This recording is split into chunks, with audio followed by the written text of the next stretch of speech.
नमस्कार, मैं हूँ आस्था। आप सभी का स्वागत है भाग 4 में। एंटरप्रेन्योरशिप स्किल्स यानी उद्यमिता के लिए जो कौशल चाहिए। इस सीरीज में हमने अभी तक देखा उद्यमिता है क्या, एक उद्यमी को क्या क्या चीज़ें चाहिए, क्या क्या स्टेजेस हैं, उसका क्या प्रभाव है सोसाइटी के ऊपर, स्टार्टअप क्या है और एंटरप्रेन्योरशिप क्या है। उस पर हमने बात की। आर्ट है, साइंस है, उसका संयोजन है, कई सारी चीज़ें हमने कवर की, कई सारे उदाहरण हमने देखे। आज इस भाग में आपको बहुत मज़ा आने वाला है क्योंकि हम सक्सेस स्टोरीज देखेंगे, यानी सफलता की कहानियाँ उन उद्यमियों की जिन्होंने शायद उतनी पढ़ाई नहीं की या बड़ी ही कम उम्र के अंदर अपने लिए एक मकाम बनाया, निर्माण किया व्यवसाय का। तो ये देख करके आपको इंस्पिरेशन मिलेगी, आपको ये महसूस होगा, ये पता चलेगा कि कुछ भी संभव है। तो आप देखिए, आप किससे जुड़ाव महसूस करते हैं, कहाँ रिलेट कर पाते हैं, क्या क्या सीख पाते हैं इनसे। पर ये सक्सेस स्टोरीज़ कुछ 5 हैं यहाँ पर जिनके बारे में हम बात करेंगे। आप चाहें तो इनके बारे में फिर और रिसर्च कर सकते हैं। तो शुरुआत करते हैं हम निखिल कामत। हो सकता है आप में से कई लोगों ने नाम सुना हो, इनके बारे में पढ़ा ही होगा। तो 14 साल की उम्र में इन्होंने स्कूल छोड़ दिया।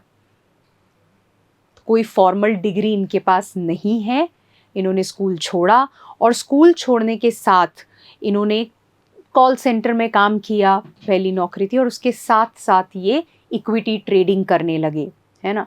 2006 के आसपास लगभग इन्होंने अपनी एक ब्रोकरेज फर्म खोली और 2010 में अपने भाई नितिन कामत के साथ में इन्होंने ज़ीरोधा का निर्माण किया।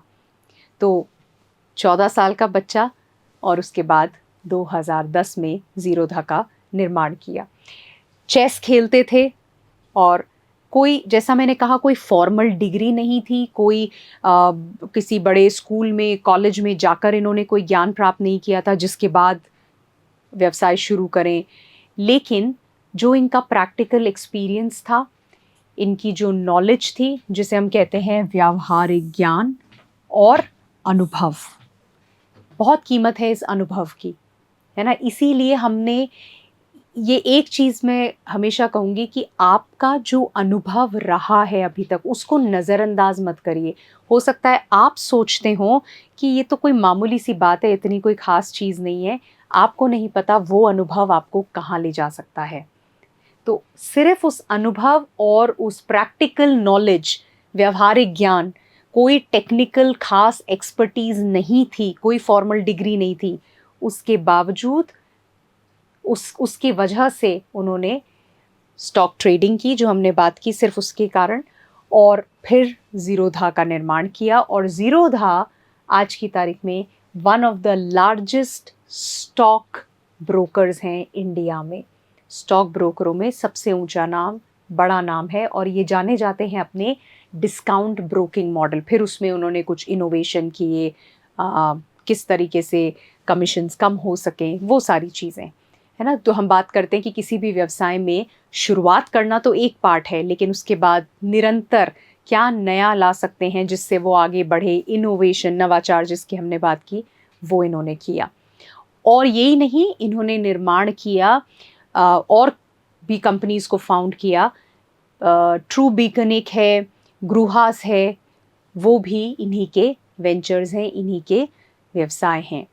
अब चलते हैं हमारे अगले सक्सेस स्टोरी पर, और वो हैं रितेश अग्रवाल। मुझे लगता है ये नाम सभी ने सुना हुआ होगा, ओयो रूम्स, है ना। रितेश अग्रवाल फाउंडर हैं ओयो रूम्स के, और 19 यानी 19 साल की उम्र में ये कॉलेज छोड़ चुके थे। तो स्कूल किया, उसके बाद दिल्ली आए अपना कॉलेज करने के लिए, लेकिन कॉलेज से निकल गए, ड्रॉप आउट कर गए, अपना एंटरप्रेन्योरियल ड्रीम यानी अपने उद्यमी बनने के सपने को पूरा करने के लिए कॉलेज छोड़ दिया, है ना। अब अगर आप उस स्थिति में हैं, उस स्टेज पे हैं, तो आप यहाँ अपनी इंस्पिरेशन ले सकते हैं। और कॉलेज छोड़ा और उसके बाद ओयो रूम्स का निर्माण हुआ, कई चीज़ें की, उसके बाद ओयो रूम्स पर आए। और ओयो रूम्स अगर आज आप देखेंगे, न सिर्फ भारत में पर वर्ल्ड वाइड, पूरी दुनिया में लार्जेस्ट होटल चेन है ये, और बजट फ्रेंडली और स्टैंडर्डाइज्ड अकोमोडेशन। मतलब अगर किसी को अच्छे बजट फ्रेंडली स्टैंडर्ड अकोमोडेशन चाहिए, बहुत हाई फाई नहीं चाहिए, तो पूरी दुनिया के अंदर ओयो रूम्स है और तहलका मचा दिया है, क्योंकि लोगों के लिए बहुत आसान कर दिया है। ये विजन क्रिएट किया और उसके साथ ये आगे आए हैं 30 साल के मात्र। फोर्ब्स की 30 अंडर 30 की जो लिस्ट होती है, 30 लोग जो कि 30 के अंदर हैं, एशिया के लिए उस लिस्ट में इनका नाम आया है। Again billionaire. और शार्क टैंक अगर आप लोग देखते हैं, और आपने सुना होगा, उसका बहुत क्रेज़ है खासकर यंगस्टर्स में जो जो उद्यमी बनना चाहते हैं। तो 2023 में यंगेस्ट शार्क ये हैं रितेश अग्रवाल, तो ये आने लगे हैं उसमें। और सबसे यंग, सबसे कम उम्र वाले शार्क ये हैं। इतनी उपलब्धियां इन्होंने हासिल की है, जहां 19-20 की उम्र में शुरुआत की थी और आज ये मात्र के 30 साल के हैं। अब जो नेक्स्ट सक्सेस स्टोरी मैं डिस्कस करने वाली हूँ, आपके सामने लाने वाली हूँ, निश्चित तौर पर उसमें कई सारी चीज़ें एक उद्यमी, एक एंटरप्रेन्योर में जो होनी चाहिए, वो आपको देखने को मिलेंगी। बहुत इंस्पायरिंग है। विनय सिंघल, आप यहाँ देख रहे हैं, ये स्टेज के फाउंडर हैं। आप रिसर्च भी कर सकते हैं। पर ग्रेजुएशन की इन्होंने अपनी इंजीनियरिंग की। ये एक ऐसे गांव से आते हैं जहाँ पढ़ाई के बारे में ज़्यादा बातचीत नहीं होती। 10वीं 12वीं के बाद लोग आर्मी में जाने की बात करते हैं। वहाँ पर स्टार्टअप तो किसी ने सुना भी नहीं होगा। और वहाँ से इंजीनियरिंग इन्होंने करी। इंजीनियरिंग करके माता पिता चाहते थे कि भाई कोई नौकरी कर लो ताकि घर का खर्च चले। वो कहते हैं ना, प्राथमिकता क्या है। लेकिन वहाँ इन्होंने कार्य जो कॉलेज से ही ये कर रहे थे, वेब डेवलपिंग, वेबसाइट बनाना, ये सारी चीज़ें, तो वो कार्य इन्होंने शुरू कर दिया था, अपनी कंपनी खोली। और ये कंपनी प्रसिद्ध हुई विटी फीड के नाम से, है ना। बहुत बढ़िया चल रही थी। न कि भारत, सिर्फ भारत, सिंगापुर, अमेरिका में भी ऑफिसेस थे। काफ़ी आगे बढ़ गई थी। 125 लोग इनके लिए काम कर रहे थे। तो धीरे धीरे करते करते इन्होंने इसको बनाया, विटी फीड को। लेकिन एक दिन अचानक, क्योंकि फेसबुक के माध्यम से ये वेबसाइट को प्रमोट करते थे, अचानक फेसबुक ने पेज हटा दिया इनका, क्योंकि कुछ चीज़ें उन्होंने कहा गड़बड़ हैं, सही नहीं हैं, हटा दिया। रातों रात जैसे कि सब खत्म हो गया, है ना। और क्या करना है, कैसे करना है, कुछ समय तक सैलरीज दी, फिर लेकिन कब तक ऐसा कर सकते थे। तो फिर ये लगा कि क्या ये ख़त्म है, यही अंत है। 4 महीने तक ऑलमोस्ट डिप्रेशन वाली जो फीलिंग आती है, आपने अपनी जान लगाकर एक कंपनी खड़ी की है। तो जो थॉट विनय को आ रहा था कि क्या किया जाए, कैसे किया जाए, तो कंटेंट और मीडिया तो किया, ये हालत हो गई, रातों रात सब खत्म, अब क्या। और वहाँ से जो जंप लिया, या जो एक नई शुरुआत इन्होंने की, स्टेज, ये इनका सेकंड वेंचर है। दूसरा विटी फीड जो कि रातों रात बंद हो गया, इन्होंने कहा नहीं, ख़त्म तो नहीं हो सकता। और आज की तारीख में स्टेज के को फाउंडर ये हैं। एक ऐसा प्लेटफॉर्म है जिसमें स्थानीय भाषाओं में जो मनोरंजन है वो दिया जाता है ना। ये कई बार कहते हैं हरियाणा का नेटफ्लिक्स है, तो वो दिया जाता है लोकल लैंग्वेजेस में। और बहुत अच्छा फॉलोअरशिप हो गई है, बहुत सारे लोग हैं, जो इसकी लोकप्रियता बहुत ज़्यादा बढ़ गई है ना। 300 करोड़ की कंपनी है आज की तारीख में। ये भी बंद होने वाली स्थिति में आ रही थी, लेकिन वहाँ से 300 करोड़ की कंपनी इसको बनाना, ये विनय सिंघल ने किया है। तो बात ये है कि एक एंटरप्रेन्योर, एक उद्यमी के लिए कई उतार चढ़ाव आते हैं। आपको नहीं पता क्या हो जाए, क्योंकि इतनी सारी चीज़ें हैं जो आपके कंट्रोल में नहीं है, जो आपके हाथ में नहीं है। फेसबुक ने रातों रात पेज हटा दिया, आप कुछ नहीं कर सकते। आप कोशिश कर सकते हो, पर ये आपके हाथ में नहीं है। तो जहाँ सब कुछ अच्छा चल रहा होता है, आगे बढ़ रहे होते हो आप, जैसे कि विनय बढ़ रहे थे विटी फीड के साथ में, ऐसा लग रहा था बस बहुत बढ़िया, पसंदीदा चीज़, कंटेंट के क्षेत्र में काम कर रहे हैं, कंटेंट बनाना, वेबसाइट्स, पसंदीदा चीज़, आगे बढ़ रहे हो सफलता की ओर, और सडनली ये हो जाए, अचानक इस तरह की चीज़ हो जाए। ये समझना ज़रूरी है कि खाली बिजनेस का निर्माण करना, उसको सफल बनाना, पैसा कमाना, आय आए, लोग बढ़ें, ये नहीं। इसीलिए जब हम फ़र्क देख रहे थे एक एंटरप्रेन्योर और एक एम्प्लॉय में, तो हमने बात की थी जोखिम भी ज़्यादा है ना, जॉब सिक्योरिटी भी थोड़ा सा कंसर्न है, क्योंकि वो निर्भर करता है आपके व्यवसाय की सफलता पर। जब अचानक इस तरह से कुछ हो जाए तो आप कुछ नहीं कर सकते हो। लेकिन वहाँ काम क्या आता है, आपकी मानसिकता, कि ये हमारा एंटरप्रेन्योरशिप का, उद्यमिता का अंत नहीं हो सकता। वो मानसिकता थी, इसलिए विटी फीड के बाद स्टेज को खड़ा किया, इस प्लेटफॉर्म को खड़ा किया। क्या महसूस कर रहे हो, क्या देख पा रहे हो अपने लिए, उसका नोट ज़रूर बनाना। चाहो तो जा कर के वापस से सर्च करना, इनके बारे में पढ़ना, क्योंकि लगता बहुत अच्छा है, इंटरेस्टिंग है, लेकिन ये देखना ज़रूरी है कि एंटरप्रेन्योरशिप, एक एंटरप्रेन्योर की ज़िंदगी किस तरह से होती है, क्या जर्नी होती है, क्या उतार चढ़ाव होते हैं, और उसमें कैसे वो आगे बढ़ते हैं। तो ये था विनय सिंघल का उदाहरण। चलिए चलते हैं अगली सक्सेस स्टोरी की तरफ, और ये आपको चौंका देने वाली है। हो सकता है आपने सुना भी हो, तो ध्यान से देखिए। तिलक मेहता 13 साल की उम्र में, मात्र 13 साल की उम्र में, जब ये आई थिंक क्लास 8 में थे, ये उद्यमी बन गए, एंटरप्रेन्योर बन गए। और जैसा आप देख रहे हो, ये फाउंडर हैं पेपर एंड पार्सल्स के।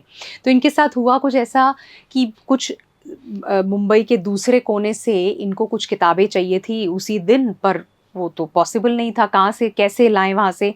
और पापा का वेट कर रहे थे, बट पापा काम में इतने बिजी कि वो लेट आए या नहीं ला पाए। तो इनको लगा कि ये तो कैसे वर्क करेगा, और कुरियर के जो चार्जेस थे वो बहुत ज़्यादा, शायद किताब की कॉस्ट से भी ज़्यादा।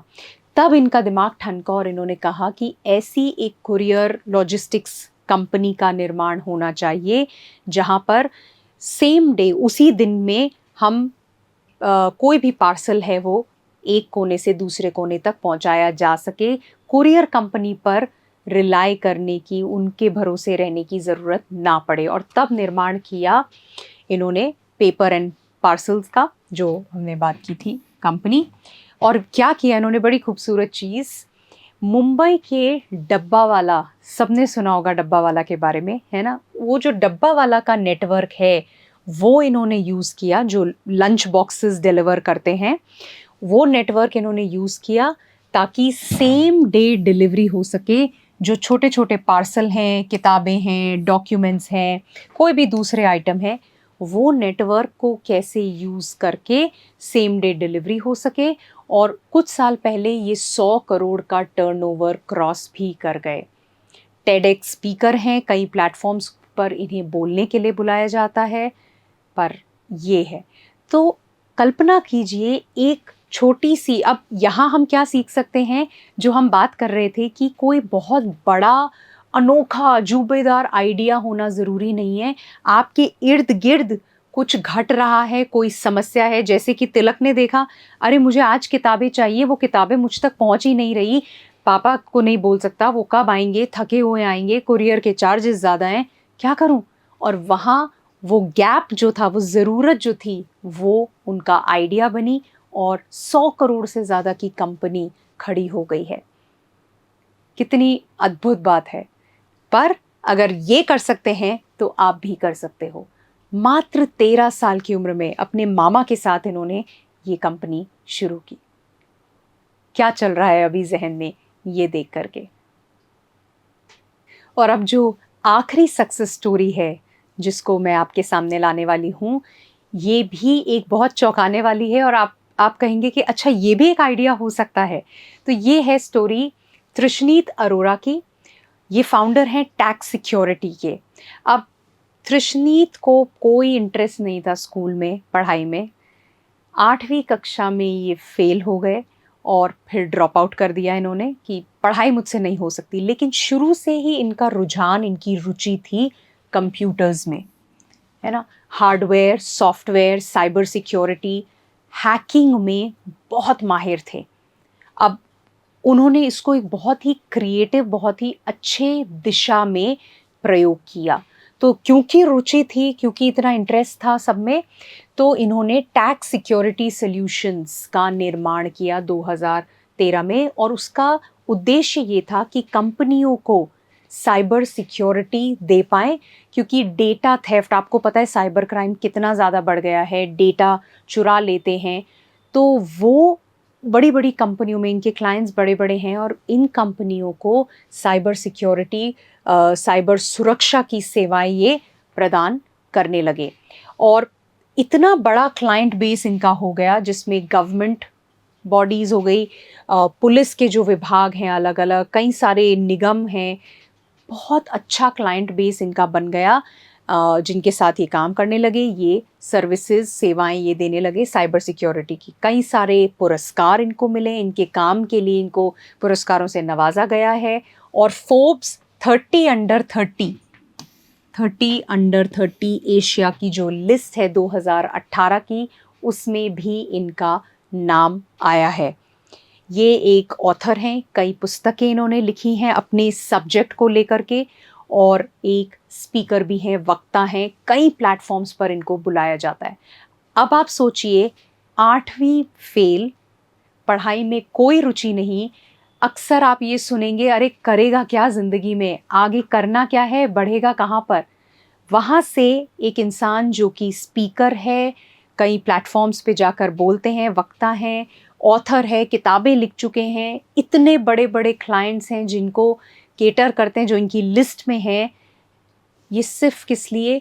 क्योंकि जो रुचि थी, जो इंटरेस्ट था, उसमें इतना बढ़िया किया।